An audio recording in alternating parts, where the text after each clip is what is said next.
अस्सलाम वालेकुम दोस्तों, मेरा नाम है अली उमर सर, हमेशा की तरह मौजूद है दाऊद और आप देख रहे हैं इस वक्त क्रिकेट और अली शो को। कैसे देखना है दोस्तों, लोग से बात करने जा रहे हैं। बात करेंगे जी आज आपके साथ के हुनैन शाह को बड़ा हाईली जो है प्रेज किया गया है, सारों की तरफ से बहुत हाईली जो है आप कह लेंगे इनको उठाया जा रहा है। क्या ये पाकिस्तान टीम में आ सकते हैं, कब आ सकते हैं, क्या कहानी है, इस पर बात करेंगे।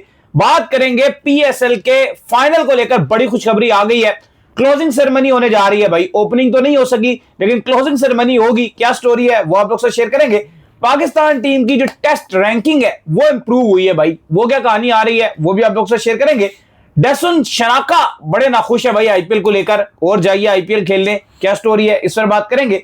और सेनेटर को लेकर खबर आ रही है वो भी आपको बताएंगे। तो अगर आप हमारे चैनल पर नए पहली बार आए चैनल को अभी सब्सक्राइब करें, साथ ही बात का आगाज करते हैं नंबर खबर के साथ जो हमारे पास आ रही है। तो हुनैन शाह दाऊद साहब कल से जो है आप कह लेंगे शायद सुर्खियों में है, अखबार की मेन कड़ियों में है, मेन लाइनों में है। तमाम साबिक क्रिकेटर्स आपके उनको प्रेज कर रहे हैं, बड़ा प्रेज मिल रहा है जी उन्हें। देखिए बिल्कुल, कल से जब हुनैन शाह ने तारीखी आखिरी ओवर में 6 रन डिफेंड किए तो जो ट्विटर है, सोशल मीडिया, फैन से तो भरा ही भरा, बल्कि पाकिस्तान के क्रिकेटर से भी भर गया। रमीज राजा से लेकर शोएब मकसूद से लेकर आपके बड़े बड़े नामों ने हुनैन शाह की तारीफ की। वो तो हुई इवन प्रेस कॉन्फ्रेंस में जब शादाब खान आए उन्होंने कहा कि मैं हुनैन शाह के लिए बड़ा खुश हूं क्योंकि इंजरी के बाद मुझे भी बड़ी इंजरीज रही हैं, इनके साथ भी इंजरीज चलती रही। बहुत अच्छा लड़का है, लेकिन इस तरह से परफॉर्म करना और अपनी टीम को फिनाले में ले जाना ये उनके कैरियर के लिए बड़ी अच्छी बात है। मार्नस लैबुशेन कल हमने देखा कि जब वो प्रेजेंटेशन में आए फुली इमोशनल थे। चलो मैच के बाद तो सेलिब्रेशन की कहते हैं कि एक टाइम पे हमें लगा कि हम मैच जीत रहे थे, लेकिन जब ऐसी सिचुएशन आ गई कि अब हमें लगा कि बस इट्स ओवर, ये टाइम है अपना बैग पैक करना है और अब हमको हमारे घर वापस जाना है। लेकिन वहां पे हुनैन शाह ने वो कर दिखाया जो शायद हम सोच भी नहीं सकते थे, क्योंकि हम मेंटली आखिरी ओवर से पहले माइंड में ये चीज आ गई थी कि अब हम बाहर हो रहे हैं। बिल्कुल वो इमोशनल हो गए थे और हुनैन शाह के वो वैसे ही बड़े मदे उनकी तारीफ करते रहे हैं। अली साहब, सोशल मीडिया में जो बहुत ज्यादा इस टाइम पूछने वाला सवाल है और आप लोग भी कमेंट्स में बहुत ज्यादा जो पूछ रहे थे सवाल, वो ये कि हारिस रऊफ डेथ ओवर में फारिग, शाहीन शाह अफरीदी को जब भी डेथ ओवर दिए गए बेकार फारिग, नसीम शाह भी आए बेकार, बाकी भी जो 2-4 बॉलर हसन शसन को चांस दिया जा रहा था सारे फारिग।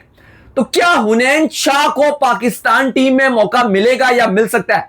देखिए हुनैन शाह ने जिस तरह से सिर्फ कल आखिरी ओवर नहीं डाला, बल्कि इस PSL में जिस तरह से वो बॉलिंग कर रहे हैं, क्योंकि हम बार बार बात कर रहे थे उतने अच्छे हमें बॉलर्स कुछ सालों में PSL से नहीं मिल रहे या हम इंटरनेशनली चांस नहीं दे पा रहे। लेकिन अली साहब कल हुनैन शाह ने जिस तरह से गेंदबाजी दिखाई, उन्होंने बता दिया कि डेथ ओवर का बॉलर मैं हूं तैयार और मैं पाकिस्तान टीम की नुमाइंदगी करने के लिए तैयार हूं। हां, एक अनफॉर्चुनेट सिनेरियो जरूर है कि अभी आपकी T20 सीरीज कोई है नहीं जो करीब में नजर आए।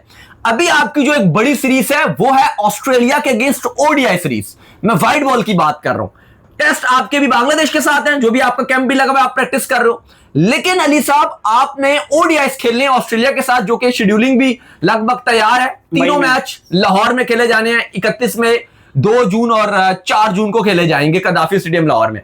तो यकीनन तौर पे ये भी काफी पॉसिबिलिटीज है। हुनैन शाह इन्होंने डोमेस्टिक में बड़ा अच्छा किया, पॉसिबिलिटी तौर पे इनको अगेंस्ट ऑस्ट्रेलिया ODI से भी मौका मिल सकता है। लेकिन ODI में मौका आप इनको जो है वो देना चाहिए। इनका जो जहां इन्होंने परफॉर्म किया है T20 की, आप एक नई टीम बनाए और वहीं पर इनको मौका। लेकिन चूंकि T20 अभी बहुत टाइम के बाद है, लेकिन ये बात तो नजर आ रही है कि अब आपके जब T20 पॉसिबल तौर पे अगर आयरलैंड के साथ होते हैं, जिम्बाब्वे के साथ आपके T20 आ रहे हैं और 3 T20 थे, लेकिन अभी तक वो आपने फाइनलाइज नहीं किया। हो सकता है कि वो शायद सीरीज आप बहुत दूर है भाई, नवंबर दिसंबर में। तो एक, लेकिन जिम्बाब्वे के साथ सीरीज आपकी ये मई जून की बनती थी, लेकिन आप कहते हो आपके पास टाइम नहीं है, तो इसलिए आप वो कहते हो कि हम बाद में अगले साल उसको रखवा देंगे।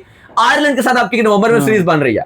लेकिन अली साहब ये बात तो अब कंफर्म नजर आ रही है कि हुनैन शाह को आपको पाकिस्तान टीम में लाना पड़ेगा। इवन ODI में भी आप इसको चांस दे सकते हो, लेकिन T20 में तो ODI के लिए भी तैयार होगा। नहीं, ODI में आप तैयार कीजिए ना, आप वही ODI में आप उन लोगों को लेकर आए, ODI में वो बॉलर्स आप कैरी करें जिनको आप 2027 वर्ल्ड कप में रखें। नहीं तो इनको आपके पास क्या ऑप्शन? आप तो फिर वही बोलोगे जो वो बोला जाएगा, एक शाहीन कप्तान है, रऊफ है और नसीम है। नहीं, आपने लॉन्ग टर्म देखना ना, अभी ODI में तो आप नहीं ला सकते। नहीं आप मैं आपसे बात कर रहा हूं, T20 में परफॉर्म कर रहे हैं। T20 भी आपका है नहीं, वरना T20 में तो वो आ रहे हैं। लेकिन मैं आपसे बात करूं कि आपको तैयार करने पड़ेंगे ODI के लिए भी बॉलर। अब हारिस रऊफ, आप मुझे दिल पे हाथ रख के बताएं, क्या हारिस रऊफ, चलो T20 तो फिर भी खेल लेते हैं, क्या हारिस रऊफ की ओडीआई में जगह बनती है? 2023 में आपके सामने हारिस रऊफ थे, पूरे वर्ल्ड कप में क्या थे? और मजे की एक और बात आपको बताऊं कि इस PSL के अंदर भी कोई आपको ऐसा ओडीआई टाइप बॉलर नहीं दिखा, मतलब एक आपको बनाना पड़ेगा ना, दिखा नहीं आपको ऐसा कोई बॉलें निकालता हुआ। ओडीआई में आपको, अब वो पिचेस उस तरह की होती है, ग्राउंड छोटे हैं, लेकिन जब आप ओडीआई खेलोगे तो आपको बनाओगे। इन्हीं में से अहमद दानियाल हो गए, हुनैन शाह हो गए, इनको आपको चांस देना पड़ेगा। 11 में खिलाओगे तो बनेंगे, नहीं खिलाओगे तो कभी नहीं बनेंगे। तो उम्मीद की जाती है कि T20 में तो आएंगे, लेकिन हम उम्मीद करते हैं कि इनको, आपको, ये पाकिस्तान का पूरा अली साहब एक पर्सपेक्टिव है, आपको इसको अगर सही तरीके से मौके दो तो ये पाकिस्तान के लिए लॉन्ग टर्म के लिए पाकिस्तान एक और चीज भी है ना, आप देख रहे हैं कि अब आप तो आपके कप्तान भी जो है ना वो ओडीआई के शाहीन है, तो थोड़ा सा आपको नए बॉलर्स ओडीआई में कम ही आते हुए दिख सकते हैं। खैर जी, इसके बाद जो अपडेट आ रही है हमारे पास, एक आखिरी बात, आप अगर ये बात करें कि कम आएंगे तो शाहीन को भी सिर्फ उनको ये तो नहीं है ना कि खाली बस वो चाहते हैं कि वो खेलें, उनको भी पता है कि उनकी जो टीम की परफॉर्मेंसेज हैं स्पेशली ओडीआई में वो खराब हो रही हैं। अगर चलो शाहीन तो फिर भी किसी तरीके से कुछ ना कुछ ऑलराउंडर की कैटेगरी में एडजस्ट हो ही जाती हैं, कुछ चलो नए नए ओवर डाल दिया, नए ओवर 3-4 कर दिए, लेकिन हारिस रऊफ का क्या रोल है? तीसरा बॉलर यहाँ पे एक कल्चर रहा है कि जब आपको कोई विकेट कीपर आ जाए तो वो दूसरा विकेट कीपर नहीं आने देता, मतलब साथ में कोई बॉलर आ जाए तो दूसरा बॉलर नहीं आने देता। पेसर भी तो खेलेंगे अपने आसपास की जो है वो कोशिश करेंगे कि जो उनसे, आपको पता ही कि क्या लॉजिक यूज की जाती है, जो उनसे कम ही हो उन्हीं को साथ रखा जाता है। खैर, जिसके बाद जो अपडेट आ रही है हमारे पास वो आ रही है PSL के हवाले से, और अपडेट ये आ रही है कि जो PSL है उसका अब ग्रैंड क्लोजिंग सेरेमनी होने जा रही है। वैसे नॉर्मली ये कहा जाता था कि ग्रैंड ओपनिंग सेरेमनी जो है PSL की होगी, लेकिन जो सलमान नसीर हैं उन्होंने इस हवाले से बात की और उन्होंने बताया कि भाई फैंस को भी आप बता दीजिए कि 6:30 बजे जो है तमाम तरह जो फैंस हैं वो ग्राउंड में पहुंच जाएं, तो हम जो आधे घंटे की क्लोजिंग सेरेमनी है वो इस PSL की करेंगे। आपको रंगारंग तकरीब जो है वो देखने को मिलेगी, फिर उसके बाद आपको जो है वो मुकाबला भी देखने को मिलेगा, हल्का हल्का एंजॉय भी हो जाएगा। ये तो उनसे एक्सपेक्ट कर रहे थे कि शकीरा मकीरा को बुला लें, लेकिन आजकल जरा क्राइसिस चल रहे हैं तो शकीरा तो शायद ना आए, हाँ हीरा शायद आ जाए। क्या कहेंगे जी आप? मैंने ऐसी कोई ख्वाहिश जाहिर नहीं की कि शकीरा को बुलाया जाए। कोई फीफा वर्ल्ड कप तो है नहीं कि मैं कहूँ कि वो वक्का आके जो है वो आके करना शुरू हो जाएंगी कदाफी स्टेडियम में, और लाहौरियों का आपको पता ही है शकीरा तो आज, लेकिन लाहौरी पर आपको पता है वैसे ही थोड़े से खुश रहने वाले लोग रहते हैं, वो ज्यादा खुश हो जाते हैं। लेकिन अली साहब जो अपडेट आ रही है वो ये कि सलमान नसीर ने कंफर्म कर दिया है कि जो क्लोजिंग सेरेमनी है PSL की, फैंस के लिए गुड न्यूज दे दिया कि कल है संडे और कल है PSL का ग्रैंड फिनाले। उन्होंने कहा है कि रंगारंग तकरीब कदाफी स्टेडियम लाहौर में आएगी, तो आप 6-6:30 बजे स्टेडियम में पहुंच जाइएगा, क्योंकि 6:30 बजे जो है वो सेरेमनी स्टार्ट हो जाएगी, रश बहुत होगा। तो आपको 5 बजे 4 बजे तक आपको कोशिश करनी है कि आपको ग्राउंड के हदूद में पहुंचना है, क्योंकि ट्रैफिक भी जाम होगा, रश भी बहुत ज्यादा होता है। तो आपको टाइमली अपनी जो सीट है वो पहुंचना है, क्योंकि 6:30 बजे से 7 बजे तक पॉसिबल तौर पे जो फाइनलाइज कर ली गई है, जिसमें गाने शाने भी होंगे और फायरवर्क्स वगैरह भी होंगे, और एक बेहतरीन क्लोजिंग सेरेमनी होगी। ओपनिंग सेरेमनी तो नहीं हो सकी थी, और वो क्या करते जब फैंस ही नहीं थे। लेकिन इसके अलावा उन्होंने एक और भी खबर दिया, उन्होंने कहा कि जो टीम जीतेगी, फिनाले किसका है? पेशावर ज़ल्मी का और हैदराबाद किंग्समैन का। जो भी टीम जीतेगी ट्रॉफी के साथ सिटी टूर होगा उस टीम का अपने शहर में। अगर हैदराबाद जीत गई तो हैदराबाद की टीम अपने शहर में जाके सिटी टूर करेगी ट्रॉफी का, जो हैदराबाद का मेन हब होगा वहां पे। इसी तरह अगर पेशावर में हो गया तो हैदराबाद या मेन पेशावर की जो जगह होगी वहां पे डिसाइड होगा बाद में, उधर जाकर या कैंट वाले को एरिया में वहां जाके एक प्रॉपर आप कह लो कि जो ट्रॉफी है उसका टूर कराया जाएगा। जो विनिंग टीम होगी, बाबर आजम होंगे या बाकी जो उनके स्टार प्लेयर्स हैं वो सब होंगे, और ट्रॉफी के साथ जो है वो एक बस में प्रॉपर फैंस होंगे और वो सारा वहां पर ट्रैवल करेंगे। तो ये भी एक बड़ी अच्छी और गुड न्यूज दी गई है सलमान नसीर की तरफ से। बिल्कुल जी। इसके बाद जो अपडेट आ रही है जो हमारे पास वो आ रही है पाकिस्तान टीम की टेस्ट रैंकिंग को लेकर। वैसे तो पाकिस्तान टीम के सिनेरियो बेसिस मैचेस जो है वो भी आजकल जो कराची में जो कंटिन्यू है। बड़ी तेज किस्म की जो गर्मी है वो कराची में पड़ रही है, और उमर गुल ने भी ये प्लान्स बताए हैं कि कराची में हमने इस वजह से भी ट्रेनिंग रखी है क्योंकि सिमिलर टू बांग्लादेश है, कंडीशन बहुत ज्यादा हीट है, और इस हीट के अंदर हम ये चाह रहे हैं कि हमारे जो पेसर्स हैं वो भी अवर करें, जो हमारे फील्डर्स हैं वो भी रहें, ज्यादा से ज्यादा खिलाड़ी जो है वो ऑन द फील्ड रहें, ताकि जो एक सिमिलर सिचुएशन है उसको वो अडॉप्ट कर सकें जो उनको बांग्लादेश में जो है वो देखने को मिलेगी। लेकिन साथ में दाऊद साहब खबर आ रही है हमारी रैंकिंग की इंप्रूवमेंट को भी लेकर, तो क्या हुआ जी? देखिए, आईसीसी ने कल अपनी एनुअल रैंकिंग जारी की है, जिसको बोलते हैं आईसीसी हर साल अपनी सालाना रैंकिंग जारी करता है। टेस्ट में पाकिस्तान के लिए बड़ी गुड न्यूज है, और गुड न्यूज ये है कि पाकिस्तान को 1 दर्जे तरक्की मिली है।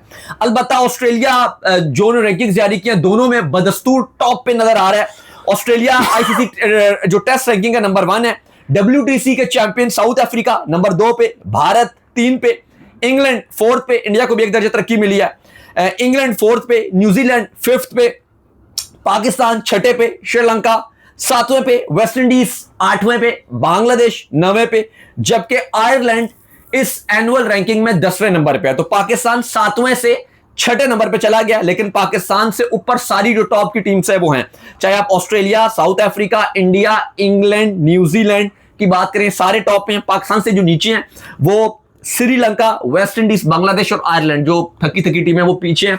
तो हमें टेस्ट में बेहतर करने के लिए बहुत कुछ करना पड़ेगा। इस साल पाकिस्तान की 4 टेस्ट सीरीज है, उनमें पाकिस्तान को अच्छा करना पड़ेगा ताकि अपनी रैंकिंग भी इंप्रूव कर सकें। अच्छा, इसके बाद जो खबर आ रही है वो आ रही है डसन शनाका के हवाले से। तो भाई डसन शनाका जो है वो नाखुश दिख रहे हैं आईपीएल से, क्या वजह? देखें, आईपीएल से डसन शनाका बहुत ज्यादा नाखुश नजर आ रहे हैं और पीसीबी ने भी उनके ऊपर जब 1 साल का बैन लगाया, उस पर उन्होंने अपॉलॉजी भी अपनी जारी कर दी।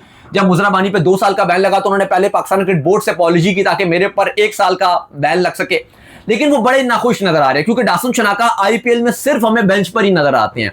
7-8 मैचेस में तो बेंच पर ही नजर आए और जब उनको हमने देखा कि मौका भी मिला मैच खेलने का, तो ना ही उनकी टीम के प्लेयर, उनके जो कप्तान थे, उनसे उन्होंने बैटिंग कराई और ना ही उनसे बॉलिंग कराई। ना उनसे बैटिंग कराई जाती है, ना बॉलिंग कराई जाती है। और शनाका बस चेयर पे बैठे हुए हैं। और इवन वर्ल्ड कप में उन्होंने जो पाकिस्तान के अगेंस्ट, वैसे तो डेड रबर मैच था उनके लिए, हमारे लिए मैच में कुछ जान थी, लेकिन जब वो मैच हमारे लिए भी डेड रबर हो गया तो शनाका ने शाहीन को तो 28 रन भी मारना शुरू कर दिया था। कमाल किस्म की परफॉर्मेंस दिखाई थी, छक्के चुके बड़े मारे थे। लेकिन शनाका को आईपीएल में वो कुछ चंद पैसों के लिए लाहौर कलंदर को छोड़कर आईपीएल में तो चले गए, लेकिन वहां पे अब ऐसा लग रहा है कि वो बड़े बेबस नजर आ रहे हैं।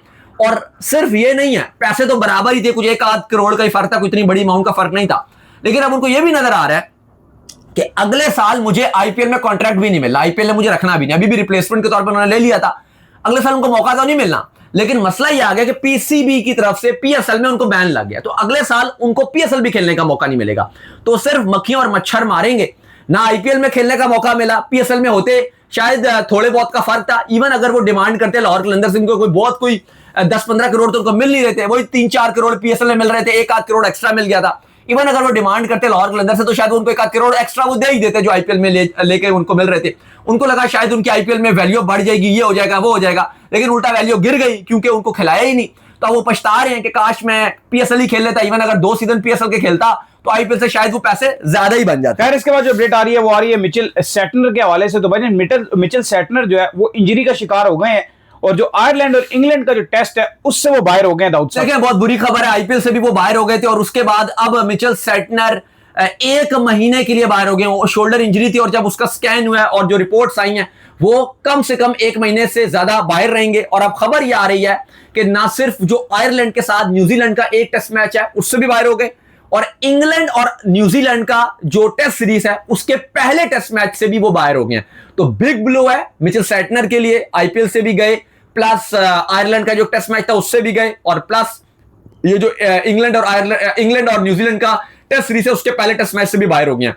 ये न्यूजीलैंड के क्योंकि कप्तान है। लेकिन अली साहब मसला यही रहता है आईपीएल के साथ कि चूंकि वो बहुत लंबा जाता है। अब आप देखो आईपीएल और पीएसएल 7 स्टार्ट हुए थे, पीएसएल का सिर्फ 1 मैच रहेगा और वो कल फाइनल है, लेकिन अभी आधी पूरा आपका आईपीएल रहता है। तो वो इतना लंबा हो जाता है कि चलो देखने वाले तो देख ही रहे हैं, जो भी है वो रोज टीवी के सामने बैठ जाते हैं, लेकिन जो प्लेयर्स खेल रहे हैं, और गर्मी में क्योंकि होता है मई जून में, अप्रैल मई जून में आईपीएल चलता है, मसला ये हो जाता है कि जो प्लेयर्स हैं उनके लिए बड़ी हैक्टिक रूटीन हो जाती है। और यही हमने देखा कि बहुत सारे खिलाड़ी इस बात की बार बार तस्दीक भी करते हैं, चाहे वो वार्नर हो, चाहे वो एडम जैम्पा हो, चाहे वो रेली रोसो हो, या और भी बड़े नाम हो, ये बात करते हैं कि आईपीएल बहुत लंबा हो जाता है और हमारे लिए बड़ी मुश्किल हो जाती है। इसलिए हम देख रहे हैं कि आईपीएल में कैमरन ग्रीन जैसे बड़े खिलाड़ी जो अगर आप इंडियन रुपीस में देखते हो, तो पाकिस्तानी रुपीस में देखते हो तो 60-70 करोड़ में बिके हुए हैं, उनको क्रिकेट ऑस्ट्रेलिया ने कहा कि भाई आप खेलो, सिर्फ बैटिंग करो, बॉलिंग नहीं करनी आपने। तो चलें जी, उम्मीद करते हैं हमारा शो आपका पसंद आया। वीडियो को लाइक कीजिए, हमारे चैनल को सब्सक्राइब कीजिए, साथ लेके बेल आइकन को बजाइए। एक और काम कर लीजिए और वही कर लीजिए, इंस्टाग्राम पर जाइए, फॉलो कीजिए, इंस्टाग्राम पे मुझे फॉलो कर लीजिए, वहां पे मैं मौजूद हूं, दाऊद क्रिकेट क्लेम। इंस्टाग्राम पे कोई सवाल हो तो भेजिएगा, उनको भी फॉलो कीजिए। फॉलो कीजिए, मैं क्रिकेट लवर अली ऑफिशियल के नाम से लिंक डिस्क्रिप्शन में मौजूद है, जाइए फॉलो कीजिए। नेक्स्ट वीडियो में, अल्लाह हाफिज़, बाय बाय।